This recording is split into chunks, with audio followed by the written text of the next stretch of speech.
Hello student, good morning. आप सभी का आराधना की दृष्टि चैनल पर हार्दिक अभिनंदन है।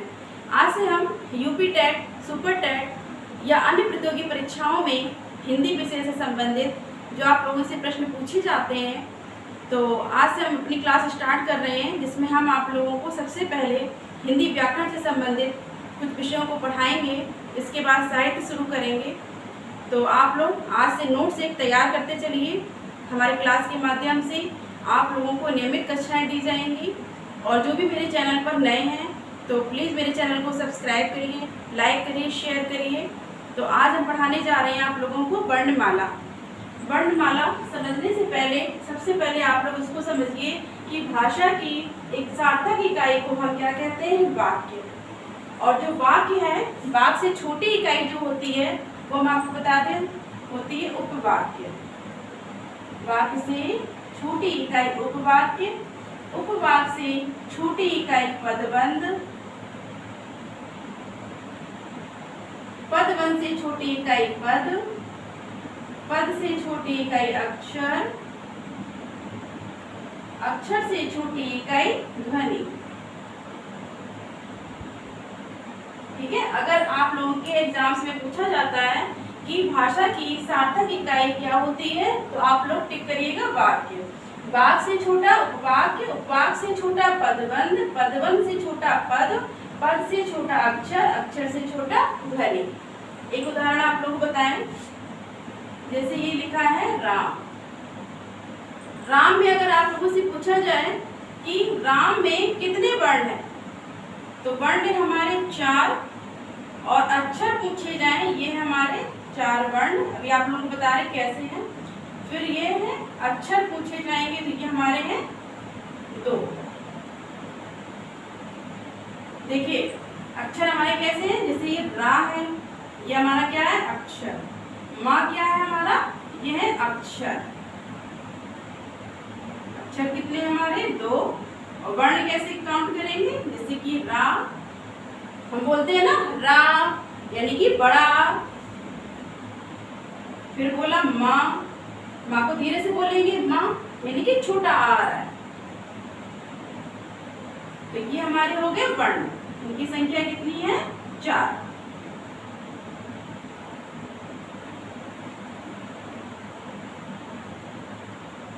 इसको कहते हैं हम वर्ण और इसको कहते हैं अक्षर। अब आप लोगों को हम बताएंगे वर्ण कहते किसे हैं।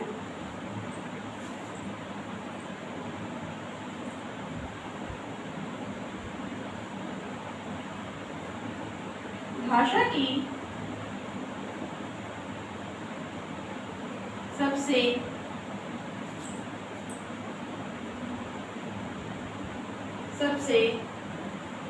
छोटी इकाई ध्वनि। आप लोगों को इससे पता चल रहा होगा कि सबसे छोटी इकाई क्या होती है? ध्वनि। तो भाषा की सबसे छोटी इकाई ध्वनि, जिसे हम वर्ण कहते हैं।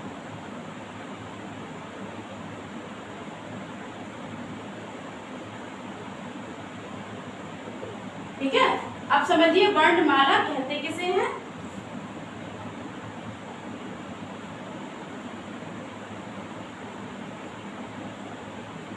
वर्णमाला कहते हैं वर्णों के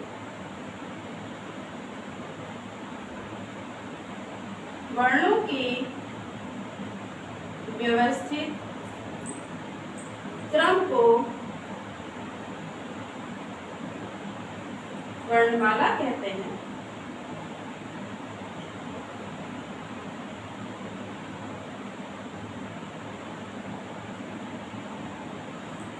ठीक है। वर्ण कैसे कहते हैं? भाषा की सबसे छोटी इकाई ध्वनि को हम वर्ण कहते हैं। वर्णमाला, वर्णों के व्यवस्थित क्रम को हम क्या कहते हैं? वर्णमाला। इसको आप लोग नोट कर लेना।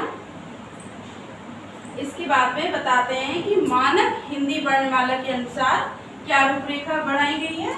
इसको समझिए आप लोग।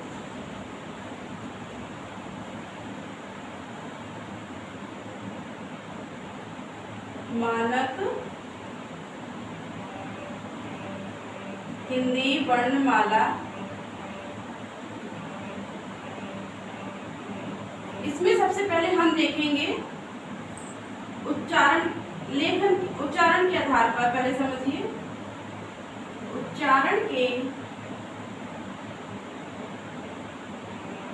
आधार पर वर्णों की संख्या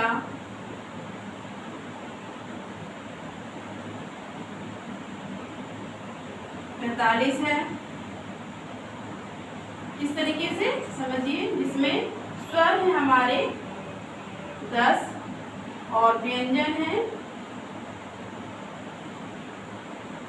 हमारे 35।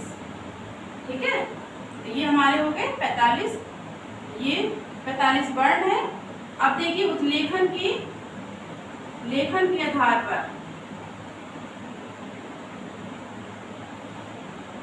के आधार पर, वर्णों की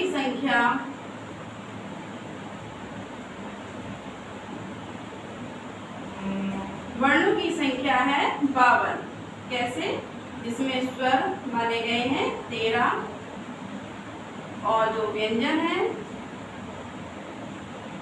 है आपके 35, इसमें 4 ऐड और किए गए हैं।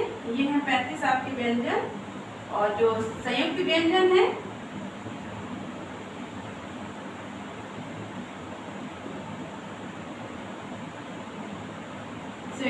हमारे 4। ठीक है, इस तरीके से 13 स्वर, व्यंजन 35 और संयुक्त व्यंजन 4, और जिसमें हमने द्विगुण भी माना है। अभी आप लोगों को बताएंगे। द्विगुण है हमारे 2। ठीक, तो लेखन की ये आप लोगों से अधिकतर प्रश्न पूछे गए हैं, जिसमें उच्चारण के आधार पर पूछा गया कि वर्णों की संख्या कितनी है, तो आप लोग बताइएगा 45 है। कैसे? जिसमें 10 स्वर है हमारे और 35 व्यंजन है। लेखन के आधार पर पूछा जाए तो वर्णों की संख्या 52 है, स्वर है 13, व्यंजन है 35, संयुक्त व्यंजन 4 और द्विगुण व्यंजन 2। ठीक है, अब आप लोगों को हम समझाते हैं स्वर।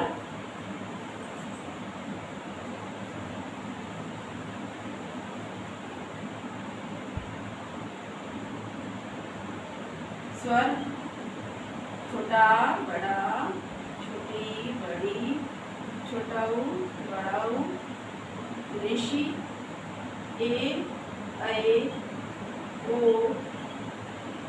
औ, अंग और आहा। जिसमें ये ऋषि और ये अंग और आहा, इन तीनों को जोड़ा गया है। किसके आधार पर? लेखन के आधार पर इन तीनों स्वरों को जोड़ा गया है। और व्यंजन है हमारे 35। समझिए इसको शॉर्ट में, कू चू टू टू को। का वर्ग में क्या आता है? का खा गा घा अंगा। ठीक है, चा छा जा छा इया, टा ठा डा ढा रा।